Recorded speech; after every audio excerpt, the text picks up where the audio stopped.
September 10th, 1993. MTV Video Music Awards. Radio City Music Hall, New York City. Frank Sinatra was 77 years old and had seen everything the music industry could throw at him. He'd survived swing, bebop, rock and roll, disco, and now this thing called grunge that his granddaughter kept playing in the car. To Frank, it all sounded like construction noise played through broken amplifiers. Tonight, MTV was honoring him with a Lifetime Achievement Award. The irony wasn't lost on him. A network that had largely ignored traditional vocals was now celebrating the man who defined American song for half a century. But business was business, and his publicist assured him the exposure would help his newest album sales. Backstage at Radio City was chaos. MTV had transformed the legendary venue into a maze of cables, monitors, and catering tables. Young people with clipboards rushed between dressing rooms, coordinating a show that would mix established legends with whatever MTV considered cutting edge in 1993. Frank sat in his dressing room, adjusting his bow tie in the mirror. His pianist, Bill Miller, ran through the arrangement one more time. They'd keep it simple tonight. Fly Me to the Moon, Maybe My Way for the finale. Songs that had survived decades because they meant something, not because they were loud. A knock interrupted his preparation. His manager poked his head in. "Frank, they want you to do a quick meet and greet with some of the other performers. Good for the cameras." Frank sighed but nodded. Part of the game. The backstage area buzzed with an energy Frank found exhausting. He recognized some faces. Madonna, who'd somehow managed to scandalize even him. Michael Jackson, talented but strange. Then there were others he didn't recognize. Young people with torn clothing and unwashed hair, holding instruments that looked like they'd been salvaged from a car accident. That's when he saw him. Kurt Cobain sat alone on a flight case in the corner, tuning a battered acoustic guitar. He wore a green cardigan that looked like it belonged in a thrift store, over a white t-shirt that had seen better days. His blonde hair hung in his face as he worked the tuning pegs, completely absorbed in getting each string exactly right. Frank had heard the name, Nirvana. His granddaughter had tried to explain their significance, something about representing a generation's angst. Frank understood angst. He'd sung about loneliness and heartbreak his entire career, but this seemed different, louder, more desperate. "That's Kurt Cobain," his manager whispered, "lead singer of Nirvana, biggest rock band in the world right now." Frank studied the young man across the room. He looked fragile, almost breakable. Nothing like the powerhouse performers Frank was used to working with. No stage presence, no commanding energy. Just a kid with a guitar, sitting alone while chaos swirled around him. Frank's curiosity got the better of him. He walked over. Kurt looked up as Frank approached. His eyes widened slightly, recognizing the legend standing before him, but he didn't stand or extend his hand. Just a small nod of acknowledgement. "Mr. Sinatra," Kurt said quietly. "Frank's fine," Frank replied, though his tone suggested otherwise. "You're the Nirvana fellow." Kurt nodded again, his fingers still working the guitar strings nervously. Frank gestured toward the instrument. "That what you call music these days?" It wasn't aggressive, but it wasn't friendly either. Frank had a way of making statements sound like questions, putting people on the defensive without seeming to try. Kurt stopped tuning and looked up. "Some people do." Interesting choice of words. Some people. Frank sat down on another case, uninvited. "I've been in this business longer than you've been breathing, kid. Seen a lot of trends come and go. Most of them forget what music is supposed to do." Kurt resumed tuning, not responding immediately. The silence stretched uncomfortably. "Music is supposed to make people feel something," Frank continued. "Love, loss, joy, sadness. Real emotions. Not just—" He gestured vaguely toward Kurt's guitar. "Noise." "It's not noise," Kurt said finally, his voice still quiet but carrying an edge. "Then what is it?" Kurt stopped tuning completely and looked at Frank directly for the first time. "Pain." The word hung in the air between them. Frank hadn't expected such a direct answer. "Pain?" Frank raised an eyebrow. "I've sung about pain my entire career. In the Wee Small Hours, Angel Eyes, One for My Baby. That's pain. What you do is just loud. Kurt's jaw tightened slightly, but he didn't argue. Instead, he positioned the guitar properly in his lap and started playing. It wasn't a Nirvana song. It wasn't grunge or punk or any of the genres MTV had labeled him with. It was something else entirely. The melody was simple, haunting. His voice, when he started singing, was nothing like the screaming Frank had heard on the radio. It was soft, vulnerable, carrying a weight that seemed impossible for someone so young. The lyrics spoke of isolation, of feeling disconnected from the world, of carrying burdens too heavy to share. But there was something else there too. Hope, maybe, or at least the memory of what hope felt like. Frank found himself listening, really listening, for the first time in years to music made by someone from a different generation. The technique was different, the approach unfamiliar, but the core of it, the emotional center, was something he recognized. Kurt sang about wanting to disappear, about feeling like an outsider in his own life, but he sang it with a melody that made you want to stay, to listen, to understand. The guitar work was intricate despite its apparent simplicity, each note chosen carefully to support the emotional weight of the words. When Kurt finished, the backstage noise seemed to rush back in, as if the world had been holding its breath. Frank sat in silence for a moment, processing what he just heard. "Where did you learn to do that?" Frank asked finally. "Do what?" "Make someone care about your problems."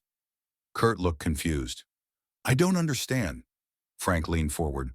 "I've been performing for 50 years. I know the difference between someone making noise and someone making music. What you just did, that was music." Kurt set the guitar down carefully. "But it's not like what you do." "No," Frank agreed. "It's not.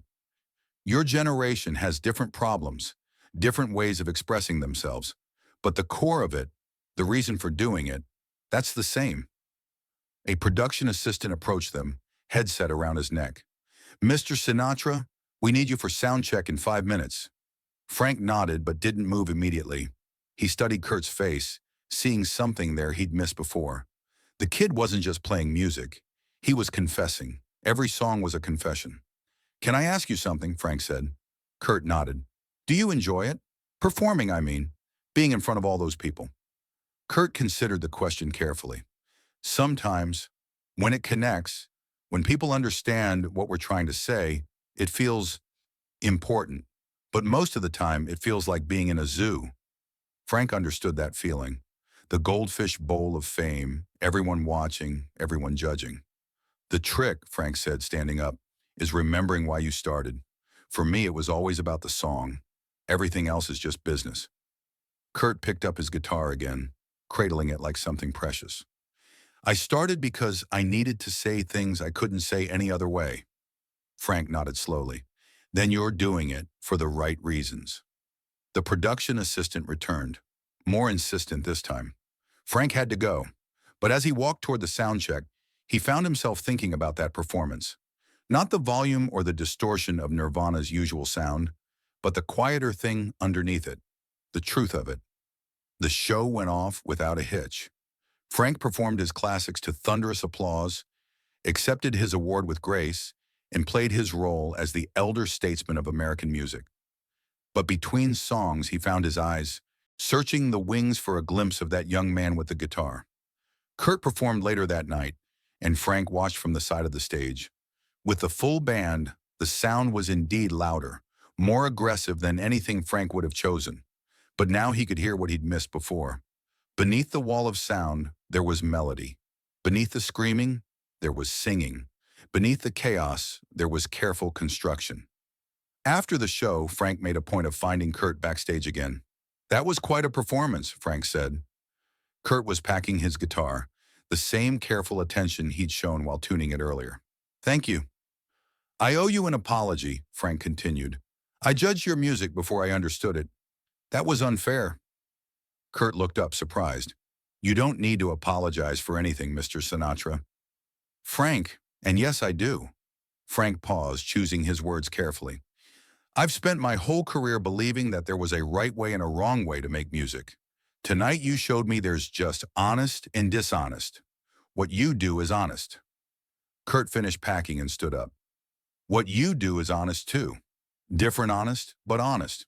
They shook hands then, two artists separated by decades and styles but connected by something deeper. Frank never publicly discussed that conversation, but people close to him noticed changes in the way he talked about contemporary music. He stopped dismissing entire genres outright. He started asking his granddaughter to explain artists instead of just complaining about them. 2 weeks after MTV, Frank was at his regular table at Jilly's when Come As You Are played on the jukebox. Normally, he'd have grimaced. Instead, he listened. "That Cobain kid," he told Jilly Rizzo. "There's something there I missed." Over the following months, Frank began what he privately called his education. He listened to Nirvana albums, read interviews with Kurt. "The kid's writing about the same things I wrote about," Frank told his producer, Don Costa. "Loneliness, alienation. He just uses different words, different sounds." When Kurt died on April 5, 1994, Frank was in his Palm Springs home. He got the call from his manager around noon Pacific time. "That young singer you met at MTV," the manager said carefully. "Kurt Cobain. He's dead. Suicide." Frank set down the phone without saying anything. He walked to his piano, a 1954 Steinway Grand that had been his constant companion for 40 years. He sat down and played nothing for several minutes, just let his hands rest on the keys. Then he began picking out a melody. Not one of his songs, not one of Kurt's songs, but something in between. Something that carried the loneliness of In the Wee Small Hours, but with the raw honesty of what he'd heard that night backstage. His pianist, Bill Miller, arrived an hour later for a scheduled rehearsal and found Frank still at the piano, still working through this wordless composition. "What's that you're playing, Frank?" Frank stopped but didn't turn around. "A kid I met died today, 27 years old. Had more talent in his little finger than most people have in their whole bodies." Miller sat quietly, recognizing the weight in Frank's voice. "I told him music should make people feel something," Frank continued. "Turns out he felt too much." The melody Frank had been working on became the foundation for September of My Years, recorded in 1998 as part of his final album. The song dealt with aging and relevance in a changing world, but its underlying structure carried something different, a kind of vulnerability that hadn't been present in Frank's earlier work. Those who knew the story recognized the influence. "Frank never told me directly," Bill Miller recalled years later, "but I knew that melody came from thinking about that kid, about how pain can be both the thing that makes art possible and the thing that makes life impossible." The recording session for September of My Years was emotional. Frank, now 82, struggled with some notes, but his phrasing had never been more precise. In the bridge was a musical phrase influenced by alternative rock structures, subtle, but unmistakably there. "Sometimes you learn something from the last place you'd expect," Frank told his producer afterward. Frank performed the song only once publicly, at a 1999 charity concert. In the audience was Frances Bean Cobain, Kurt's 6-year-old daughter. "I hope she grows up understanding music the way her father did," Frank said afterward. "Not just the business of it, but the heart of it." Frank died on May 14, 1998. At his memorial, the pianist played that wordless melody Frank had composed the day Kurt died, a bridge between two different kinds of music, two different kinds of pain. Years later, when Frank's autobiography was published, a section dealt with his evolving understanding of different musical generations. He wrote about artists who used different tools to excavate the same human truths. He never mentioned Kurt by name, but those who'd witnessed their encounter recognized the influence. The story became legend among musicians who'd been at MTV that night. How Frank Sinatra had his mind changed by a quiet conversation with a grunge singer. How two artists from different worlds found common ground. It's about assumptions and first impressions. About recognizing artistry even when it comes wrapped in unfamiliar packaging. Frank thought Kurt was just noise. Kurt proved that pain, when channeled through talent, becomes universal. That night at MTV, two masters met briefly backstage, one ending his journey, the other beginning his final chapter. For a few minutes, they spoke the same language, the language of music that means something. The encounter lasted less than 30 minutes, but its impact rippled through both men's remaining years. Frank learned that evolution wasn't betrayal.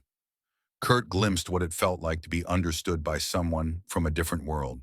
The backstage area was full of manufactured moments that night, but where Frank Sinatra and Kurt Cobain shared their conversation, something authentic occurred.